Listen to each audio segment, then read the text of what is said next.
Om Shanti, English avyakt versions, 18th of June 1971. Headline: Spiritual Drill of the Intellect. Spiritual Drill of the Intellect. Do you enjoy remaining beyond sound, or do you enjoy staying in sound? Is there any sound in your original world? In your original form? When you stabilize yourself in your original form, you enjoy the stage of remaining beyond sound. Are each of you practicing this so that you are able to stabilize yourself in whatever form you want, whenever you want? Warriors on a battlefield continue to follow whatever orders they receive, and they receive them in the same way. You, spiritual warriors, are also able to stabilize yourselves in whatever state you want, when you want, because you are master knowledgeful and also master almighty authorities.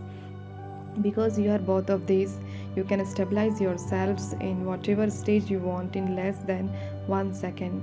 Are you such spiritual warriors? If you are told to become the residents of Paramdham at this moment, have you such a practice that as soon as you are told this, you forget this body and the world of this body and become the residents of Paramdham?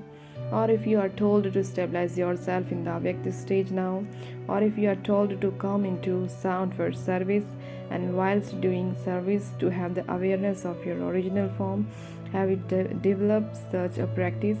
Have you had this practice, or is it that when you wish to become a resident of Paramdham, instead you come into sound? Instead, you come in sound again and again.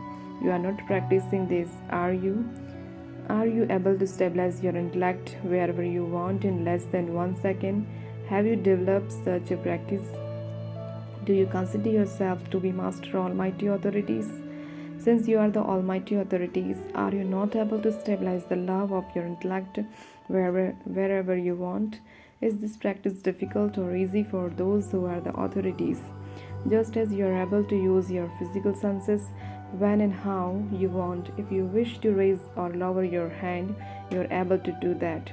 And so, just as you are able to become the masters of the physical senses and use them for a task whenever you want, in the same way, are you able to use your thoughts and intellect whenever you want? This is called spiritual authority. To be able to focus the love of the intellect wherever you want, just as you use your physical hands and feet whenever and for whatever task you want, so too only those who have such a practice are called master almighty authorities and master knowledgeful. If you do not have this practice, you cannot be called a master almighty authority or master knowledgeful. To be knowledgeful means to have full knowledge of what should be done at this time and what should not be done at this time, and also to know what the benefit is in doing something and what the loss is in doing is and what the loss is in not doing it.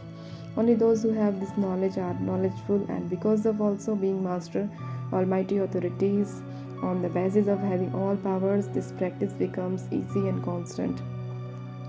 What is the first lesson of the study and what is the last lesson?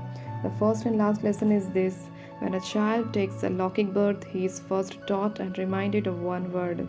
What are the first words you learn? And when you take a locking birth here, remember the Father.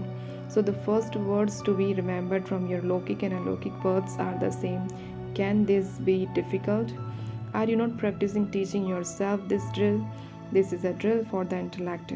Those who practice drill first experience a lot of pain and find it difficult, but those who have developed that practice cannot stay without performing that drill.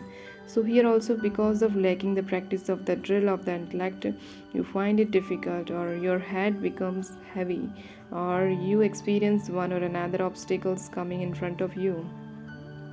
So you have to have such a practice. It is difficult to attain the fortune of the kingdom without this. Those who find this practice difficult will also find the attainment difficult.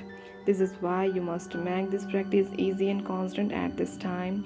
Those who have such a practice will be visible to many souls as those who give the practical vision of Babdada. It is so easy to come into sound, and so in the same way, it should also be just as easy to go beyond sound. Cha Om Shanti.